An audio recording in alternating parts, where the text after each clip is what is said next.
شرکت‌های سیاحی که در حدود جمهوری تاجیکستان واقع هستند می‌کوشند که خطرهای جالب و خوب را برای سیاحان داخلی پیشنهاد نمایند و بعد تنفس طولانی پایگاه کوهنوردی ارتوش نیز در این سمت فعالیت خود را آغاز نمود و امروزها در این پایگاه قبول سیاحان داخلی ادامه دارد و چون که مشاهده می‌شود در این پایگاه این زمان شماره زیادی سیاحان داخلی قرار دارند و با استفاده از خط سیرهایی که از جانب پایگاه پیشنهاد می‌نماید در فضای گشاد در هوای تازه استراحت و فراغت نموده ایستادند.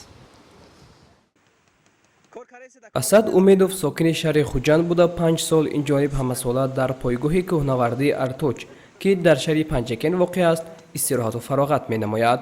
سال روان او با رفیقانش به این پایگاه آمده و سیاحت نموده ایستادند.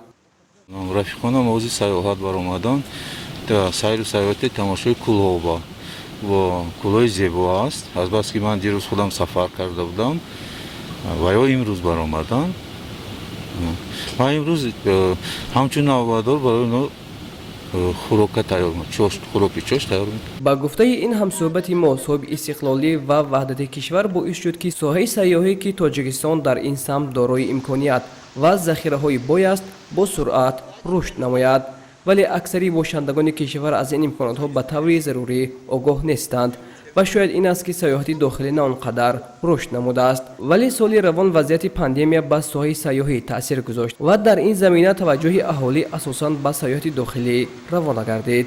مردمی که این هر سال من می اومدم اینجا می‌دیدم مردمی که همه جهت طبیعت وای میکنند.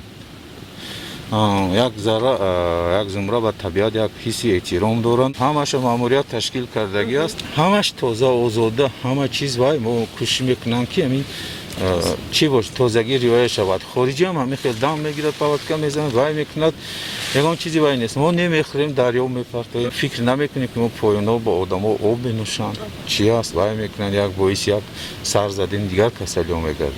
در پایگاه کوهنوردی ارتوش که در شهر پنجکنتی ولایت سوخت واقع است چند قبل قبول سیاحان داخلی آغاز گشت. از جمله پایگاه خطرهای سیاحی با نظرداشت همه حالتها با نرخ‌های دسترس تهیه و برای سیاحان داخلی پیشنهاد کرده شده است. در پایگاه همه شرایط‌ها بهره بود و باش فراهم آورده شده است. پایگاه از شهر دوشنبه در مسافه 250 کیلومتر و از شهر خوجند در مسافه بیش از 230 کیلومتر جایگیر شده است. در این سال ما نقشه داریم که شهروندان خودمون رو همه سیاحان داخلی رو با رعایت قاعده‌های بی‌خطری در اینجا پیشواز گیریم و با آنها سیاحت‌های کوهگردی رو تشکیل نماییم. در پایگاه ما برای 100 نفر سیاح جای فراهم آورده شده است و همه شرایط‌های زمانوی برای بود و باشت و سیاحت کردن هم فراهم آورده شده است. پایگاه کوهنوردی ارتوش در موضع واقعا هم دیدنی و ناتکرار جایگیر شده، اقلیم معتدل و باد و هوای ناتکرار دارد. اطراف پایگاه را درختان و گل و گیاهای طبیعی فرا گرفته آن را کوههای آسمانبوس احاطه نمودند که واقعا هم منظرهای دیدنی و ناتکرار دارند. به سیاحان در اینجا متخصصان ورزیده خدمت می‌رسانند و طعام‌ها با استفاده از محصولات‌های از لحاظ اکولوژی تازه آماده کرده می‌شود. آشخانه پایگاه همه روزه با خوراک‌های ملی تاجیکی در خدمت مهمانان میباشد. سیم سال میشود که در این لاگری ارتوچ کار میکنم. داملama میگویم آش پلو. همین چی که خواهشم نمی‌پذیر. پلوی ناس می‌تیم. سریع باشه بریم زفترک رو می‌کنیم. طعام ملی. خواهشمندان می توانند با استفاده از خطرهای سیاحی پایگاه یا اینکه مستقلانه با نقلیات شخصی خود به اینجا تشریف آورند. پایگاه ارتوش در دامن کوههای فانی دره اوریچ در بلندی 2200 متر جایگیر شده است. در پایگاه برای مهمانان 3 نمود حجره‌های جایگیرشوی پیشنهاد کرده می شود. در خانه‌های علاهیده در بینای اساسی و در بینای تابستانه اینچنین خواهشمندان می توانند از دیگر خدمت‌رسانی‌ها به مانند حمام، اجاره تجهیزات کوهگردی به مانند خیمه‌ها، بستر خواب و غیره، مشق‌های خرسواری، راه بلد، نقلیات مسافرکش و دوچرخه‌رانی استفاده کنند.